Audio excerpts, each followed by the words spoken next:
Kita punya trauma, entah itu fiktif, entah nyata, entah apalah. Kita punya trauma kasus Siti Jenar. Orang yang mendalami la ilaha illallah secara intensif, ya, entah itu disebut kalimat sodo, bosuluk, boseloko, mbah kono pokoknya. Orang yang memahami la ilaha illallah secara intensif, itu pasti menuju ilmu hakikat. Dan menuju ilmu hakikat pasti ngalami hakikat yang khoyali. Ini rungokno tenan iki. Hakikat yang nopo? Khoyali. Dan hakikat yang khoyali ini mulai menipu. Ya, kalau sudah begitu ruwet. Misalnya ngeten nggih. Ketika kula maca nggih diskusi ini utai perdebatannya kali jaga mbek Siti Jenar. Saat itu ada Sunan Bonang juga. Kamu sujud pakai apa kali jaga? Ya pakai jasad. Dari Siti Jenar. Daging kamu itu hanya onggokan daging. Nanti itu jadi bangkai. Dan setelah jadi bangkai itu habis. Kamu nanti ditulis Tuhan tidak termasuk yang sujud. Kebuat yang mbok sujud itu bentek. Mikir kan juga. Rugi ke sujud mbek bathuk mbek tangan. Jasad tem sampean kuntek. Ora ana sing crita kowe nak sujud mergo jasad itu mau sampean dadi bang.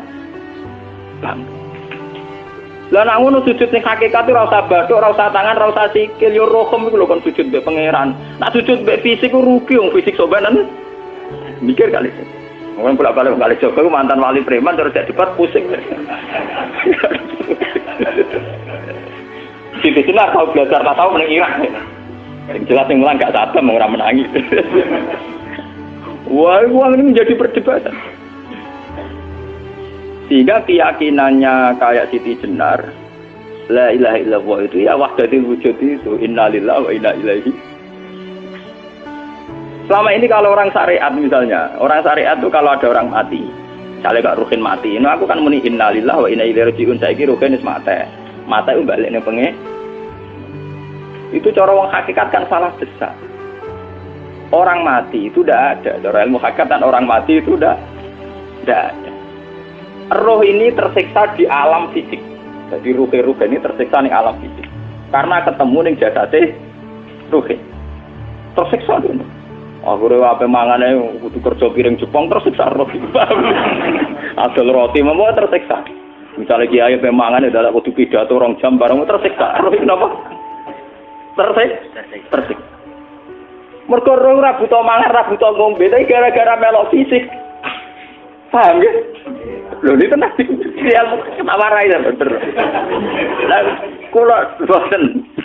Sampeyan betul lho guru waras maksudnya nggih. Artinya waras secara akademik karena ada referensi, ada marojek, nggih. Waras secara hakikat. Kula nu umpama rasake sampeyan wis ilmu hakikat. Artinya saya juga ngalami ilmu hakikat.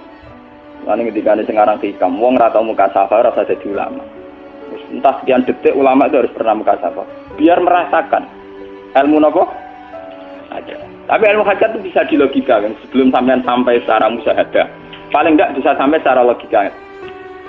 Manusia itu mulai Nabi Adam sampai sekarang itu kan punya roh. Dan roh itu tidak makhluk. Ya, roh itu tidak makhluk. Ketika roh itu diletakkan di jasad, dia itu tersiksa. Karena ketika dia ke jasad fisik, namanya mengalami keterpisahan dengan yang abadi. Dia ini yang jasad fisik, tersiksa. Karena dia harus di alam yang kasat mata, alam mulki. Tersiksa. Ketika dia tersiksa, melok ruhin. Akhirnya dia mangannya kangelan, akhirnya lesu, mangan. Padahal roh gak butuh mangan, perlu dicatat, roh gak butuh. Ya ora butuh gunung kidul barang kan ora butuh rabi. Paham kan? Ya ora butuh putus cinta, ora butuh pegatan, ora butuh macam-macam. Paham? Tapi karena dia nemplek jasad sing butuh mangan, butuh rabi, butuh wedoan macam-macam. Akhirnya roh tersiksa. Suatu saat kalau roh ini dalam bahasa manusia mati, ini dalam bahasa manusia mati. Ini hakikatnya roh itu tidak mati, dia kembali ke habitatnya. Ini disebut innalillah. Kita ini dari awal ya dengan Allah. Wa inna ilaihi juga kemudian nanti kita pasti kembali ke Allah. Dan itu diyakini betul oleh orang wahdatul wujud. Jadi kalau roh mati itu ya tidak ada mati. Roh sekarang itu kembali karena sudah lama mengalami keterpisahan mergo melok fisik-fisik dak ono kerja dasinan, ono nggo proposal lan ruwet roh ku melok. Paham itu? Kita di roh ku napa melok roh. Lah roh ya tersiksa aku ora butuh mangan, ora butuh proposal bocah ngalor.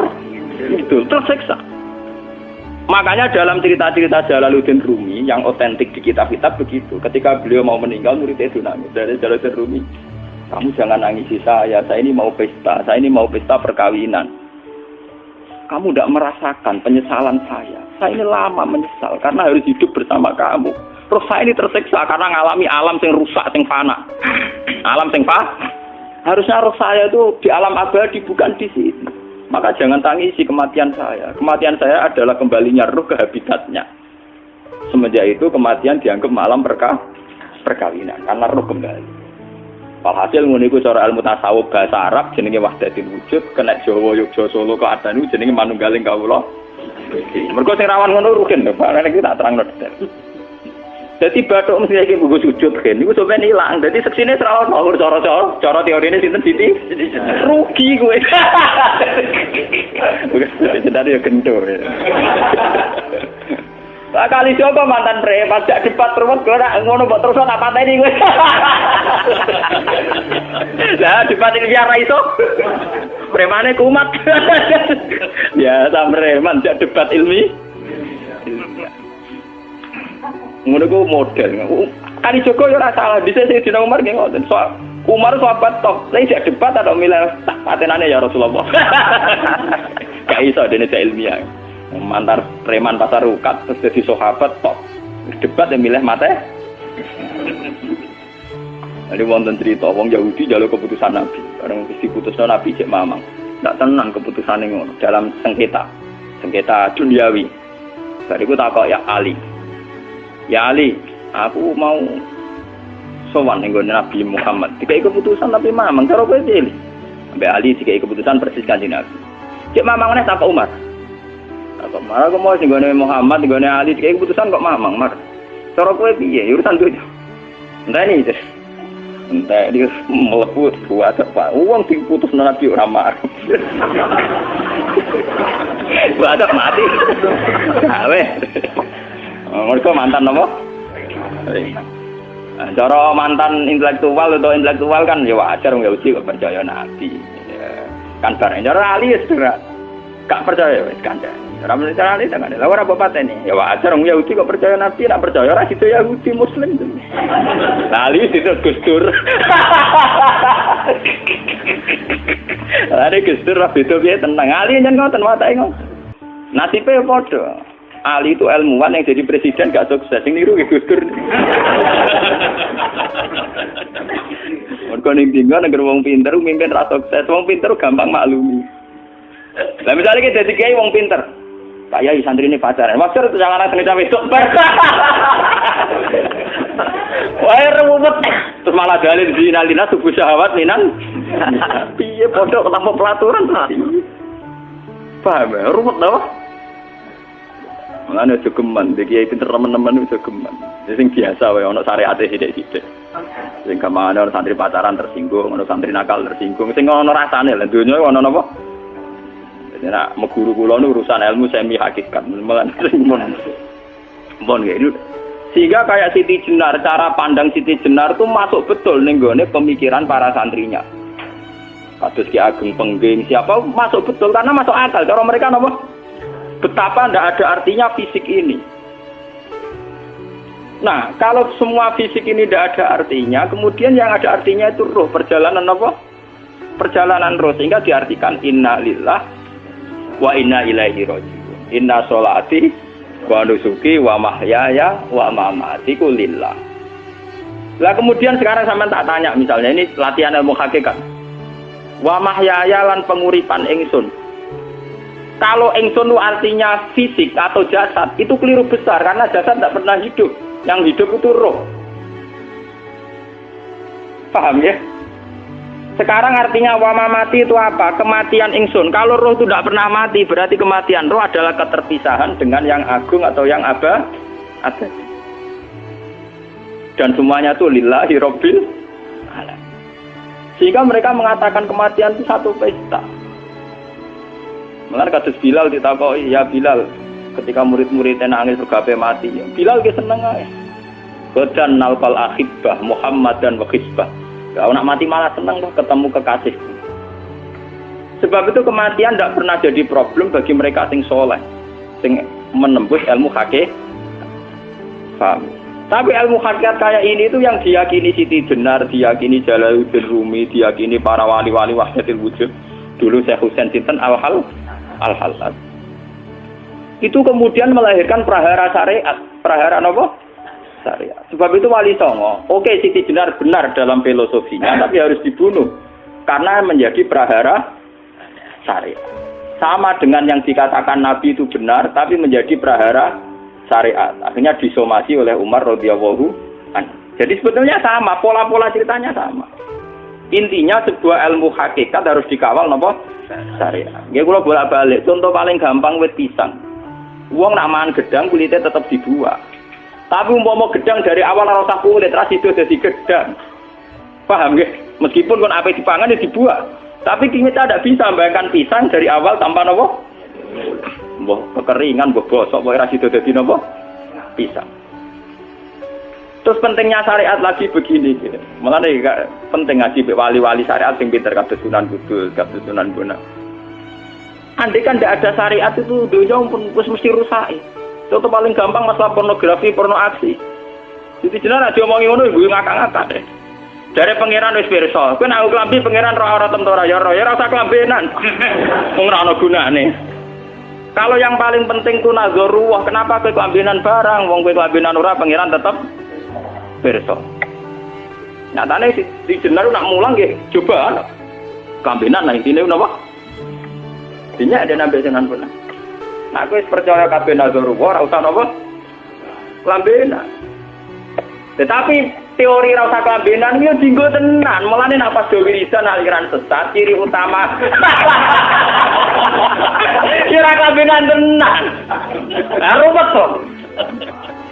Lho iki tenan iki cerita. Iki pentingnya ngaji nggih. Ben sampean ngerti variasi riwayat kemudian kita orang syariat harus kayak apa, kemudian kenapa menjadi aliran wahdatil wujud. Lah terus kita ini ya, kita ini kan orang syariat. Memang kalau manung syariat itu akeh kok sampean-sampean siji mesti ra kramat. Modele ora di duwe bingung, ruwet. Urip wong syariat lho apa? Dineng bojo wedi, dineng tangga wedi, pengaruhe menurun. Pancen orang syariat itu banyak kriminal tauhidnya itu memang jelas. Malah kiai-kiai peken nak ketemu kiai-kiai sing setengah jadah wedi mergo iso nebak atine. Ndekne meriang nang ngono. Sing kiai ora tau salat keramat padahal ngambungan wong. Sing dina salat 4 waktu kok ora tau keramat. Wong ape buah utang tanggane iku keramat apane? Sing kono ngawar ngawur sowan pirang. Meriang oleh syariat ngadepi wong hakikat napa? Mulane jogeman ge dadi wong syariat sing ngene iku bahaya. Nah kula mboten ngarah. Sampai dadi wong syariat sing ora keramat. Bahaya sekali itu bagi perjalanan agama. Kalau sering ketemu kiai-kiai yang terkenal keramat di Juwaduk tiang-tiang hakikat. Ditantang kanca-kanca kok wani, nah tantang aku tetep rawani kok. Mikir deh. Karena orang yang sama-sama ke jalur hakikat tetap punya alamat, tetap wonten simahum biwuji min asaris. Cara pandangnya mesti sama. Kalau nanti ketemu murid, ya artinya yang ikut aliran Siti Jenar, dia ada sholat, ada apa, hidup di satu tempat gitu. Padahal dia bisa baca ihya. Dulu pernah mondok di Mekah, pernah di Irak.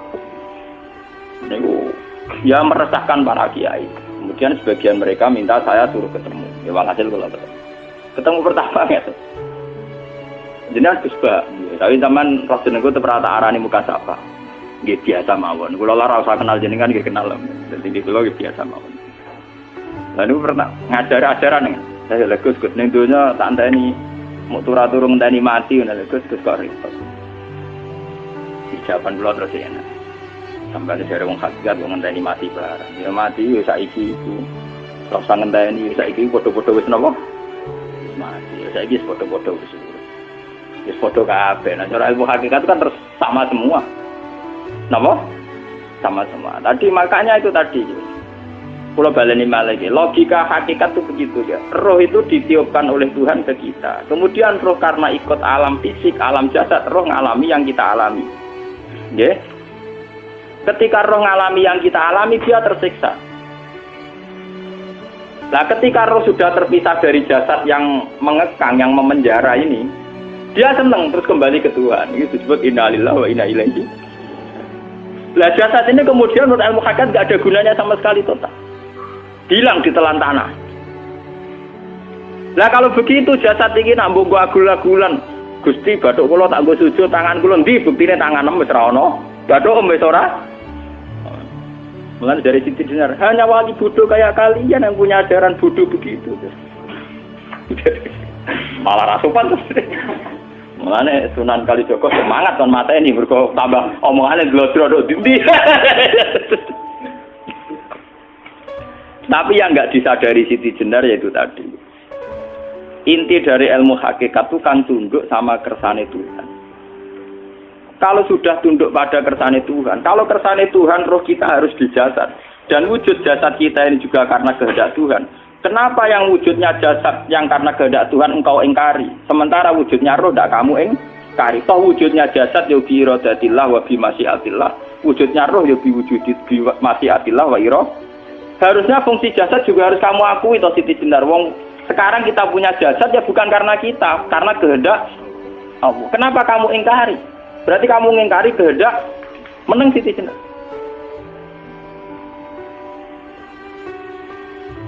Makanya hakikat yang pertama saya itu pasti khayal. Lah Siti Jenar itu hakikatnya baru yang sampai khayal itu. Sehingga dia tersesat. Sebetulnya kalau sudah hakikat beneran itu tidak perlu khayal begitu. Artinya tidak perlu khayal jasad kita sing senajan ora ana gunane ini. Tetap piye wae wujudnya karena kehendak Allah. Juga kita harus terima. Apapun kekurangannya, apapun kenaifannya, ironisnya harus kita terima. Ini sebagai bentuk penerimaan kita pada masyiatil. Begitu juga keadaan roh kita sebagai penerimaan atas masyiatil. Meskipun ada teori-teori roh yang lebih valid. Lebih valid misalnya begini. Kanjeng Nabi itu suatu saat ininya terputus karena perang Uhud. Itu Kanjeng Nabi dia dolanan drijine. Napa cara niki napa jari jemari ini Nabi putus. Iki dolanan. Jadi Nabi sendiri kadang sering ngajarkan ilmu hakikat. Hal lagi illa usbun udmiyat wa fi sabilillahi ma lafi. Kowe ora trimo fisik, bentuk fisik jari jemari sing ditebir berdarah. Tapi nak kue wis fisabilillah ayo wis balik ning habitat. Jika kenapa para sahabat itu ketika dicincang, ketika putus tangannya, putus kakinya, sahabat yang usul ke ilmu hakikat itu malah senang. Karena jasad kita ini kan ila sabilillah menuju jalan Tuhan. Sekali dia sudah terluka fisabilillah itu sudah menemukan formatnya. Cara teori Cina bisa menemukan formasinya. Paham gitu? Orang kok malah ngeluh itu berarti goblok nek ngeluh paham tak? Paham ini apa? Jadi, makanya Nabi ngertikan ya itu sudah ketemu formatnya. Ketika rohnya para syuhada nanti kembali ke Tuhan ya ketemu formatnya lagi. Itu disebut wala taqulu lima yuqtalu fi sabilillahi amma. Dia tidak mati sesuai formasi awal, yaitu roh kembali ke Tuhan dan jasad ikut mengawal. Lah itu Nabi kadang ya pakai ilmu hakikat begitu. Mulane kula bolak-balik matur, kula nunggis mulai umur 20 tahun napa pinten. Kula ngasih nggih gadah penyakit dan ekstrim penyakit saya. Sampai saat ini kula nak ngobatno ndak lebih 50% nggih karena saya tetap berpikir. Misalnya cara syariat kan berubah, tapi cara hakikat apa betul keberadaan saya di alam ini penting. Sehingga aku kepengen urip tak bela-belani ngantek entek atusan juta. Jangan-jangan penting mati ikut timbang uripku. Lah nak ngono lha apa tak bela-belani entek atusan juta. Jadi misalnya kita berobat ya mau ya dari nabi kan berobat ya berobat. Pokoknya kita Islam masih mau gerutu kadang orang paham. Sekali kamu mengamati dengan sisi hakikat, coba sekarang sampean pikir, coba sekarang nggak pakai logika hakikat, pakai logika syariat saja. Saya ini misalnya asetnya 10 juta, misalnya, saya punya aset 10 juta. Tapi misalnya aku rugi nawan atau dipengaruhi di masa depan soalnya, kalau kulo kan soalnya secara teori di masa misalnya kulo rugen, artinya kere di duit 10 juta aset. Tujuan saya sembuh kan supaya aku iso sembuh sehat, engkau iso kerja untuk anak. Tapi karena saya sakit nanti operasi tidak 10 juta. Operasi tidak 10 juta. Wong aku repair mesti iso marisi anak. Apa meneh nak duit 10 juta tak ada gue berobatku, malah jelas ra iso marisi. Lah nak ngono penting matiku ya dibagi 10 juta. Karwan iso diwaris langsung. Sementara anak aku mari dibiayai 10 juta, rong mesti mari 10 juta mesti entek. Artinya tidak ada jaminan kalau berobat itu secara visi ke depan lebih baik. Soalnya malah ngentekno donya nggak jelas akibat positifnya. Misalnya tetap lumpuh duit teori loh. Bapak artinya apa? Teori hakikat tetap lebih benar bahwa hidup itu tidak ada artinya. Semua itu tidak ada artinya. Berobat apa berobat semuanya tidak ada arti. Teori loh gini. Sehingga kalau kita tengah-tengah aja tengah-tengah kasus kula misalnya loro nggih berobat. Gusti separuh kalau ngelakoni syariat, tapi sebagai kalau ulama fikih, tapi separuh kalau lakoni apa? Jadi kalau tetap buatan ngarah obat 100%. Tapi orang ngarah berobat, wong kalau tiang apa? Syariat. Tapi memang faktanya itu begitu. Cara Kanjeng Nabi kadang Kanjeng Nabi berobat. Kadang Kanjeng Nabi wis nikine tercincang dige guyonan. Wahal laki illa usbuun udwiyat. Ora kok driji sing gak melok-melok. Nah, bukti bahwa jasadnya begitu tidak penting. Kayak Sayyid Hamzah. Menurut Sayyid Hamzah nganggep wahyu bentone ra karuan. Kalau teori Siti Jenar itu benar, teori Jalaluddin Rumi benar teorinya lho, ora kok ra salate lho nggih, maksudnya pun nganut ra salate. Benar cara analisis roh. Ketika Sayyid Hamzah dinyatakan mati oleh manusia, oleh hukum manusia dinyatakan mati karena dia sudah tidak bergerak. Dalam teori hakikat kan rohnya Sayyid Hamzah sudah fi khawatili tuyurin khudrin. Rohnya sudah diambil Tuhan, tidak mati. Paham ya? Ketika rohnya Sayyid Hamzah sudah diambil, jasad ini sudah tidak punya rasa. Sekarang secara syariat kasat mata kita tahu, wong jasad nak diinfus, di sayat-sayat dioperasi ora kroso. Apa meneh saiki ruhe wis bisa. Lah ya jasad itu cek gampange, dioperasi dibius saja terus tidak kerasa. Apalagi rohnya sudah diambil. Lah saiki bayangkan ketika Sayyid Hamzah itu sudah di atas. Niku kira-kira delok wahsi ra wong bentuk. Lho wong kok baca igabus. Ketika jasad benar-benar tidak penting, kemudian jasadnya Sayyid Hamzah kan dicincang oleh wahsi. Ketika rohnya sudah diambil kan Hamzah tidak merasakan. Berarti Sayyid Hamzah guyu-guyu wahsi. Wahsi cek bentuk nih gabus dicincang. Paham nggih? Lho niki tenan. Artinya ketika pandangan manusia iba kepada Sayyid Hamzah karena dicincang, dimutilasi oleh wahsi. Wahsi tidak ngalami Pak Sinten, Sayyid Hamzah tidak ngalami apa-apa karena rohnya sudah bersama Tuhan. Dan iso wae Sayyid Hamzah malah guyu-guyu wahsi. Cek goblok gabus kok dicincang. Lah nak ngono rak mirip, makanya nggih. Dalam hal ini itu dalam teori roh itu sebetulnya Siti Jenar tidak sesat dalam teori roh. Tapi jangan katakan itu penemuannya Siti Jenar. Siti Jenar itu terlambat. Sebelum itu ada Husain Al-Khallas, sebelum itu ada Jalaluddin Rumi, sebelum itu juga ada sahabat, ada nabi. Cuma cara aplikasinya Siti Jenar melenceng. Jadi jangan katakan kok tak kampus-kampus. Itu pendapat Siti Jenar itu malah goblok meneng. Siti Jenar itu sanut, paham nggih maksud apa? Wis sanut. Nah, teori yang sama terjadi pada Yesus Kristus. Ketika Yesus misalnya secara lahir dicincang, dimutilasi, diapakan oleh orang Yahudi. Sebetulnya rohnya dia sudah bersama Tuhan, kembali ke Tuhan Bapa, nah cara Kristen. Nah cara Islam ya balik ning pangeran. Andaikan itu iya, itu ya tidak ada masalah karena hakikatnya dia tidak dicincang, tidak dibunuh. Andaikan iya, tentu menurut Islam yang dibunuh Yudas atau siapa itu yang masuk bialah. Tapi sama sebetulnya teorinya sama. Kalaupun iya tidak ada masalah. Oke, kalau misalnya Nabi Isa karena ada kontroversi menyangkut dia atau Yudas. Sekarang yang Zakaria dan ya Zakaria itu dicincang betul oleh orang Yahudi. Matinya dimutilasi. Tapi dia tidak apa-apa. Karena ketika beliau dicincang, rohnya sudah diambil. Ini rumah tenan kan. Ben kira untuk kendel mati paham kan ya. Dadi maksudnya niku kula ajari nak mati itu tidak problem ya. Niki kalau urip wedi lho. Nah ini bersamaan paham ya. Kaitan la ilaha illallah ini nanti semuanya sama kaitan sama apa? La ilaha illallah. Ini nanti ujungnya sama dengan la ilaha illallah. Begitu juga seterusnya. Misalnya Yahya kalian sinten? Zakaria. Ketika Tuhan ditanya, jadi tenggene alam malakut pengiran ditakok, ya Allah, Yahya dan Zakaria itu kan hamba pilihan engkau. Ketika dicincang kok jenengan biarkan. Endi Yahya Zakaria dicincang? Aku iku ora goblok jare pengiran. Sedurunge dekne dicincang jasate ruhe sak jipuk. Dadi dekne ora krasa blas.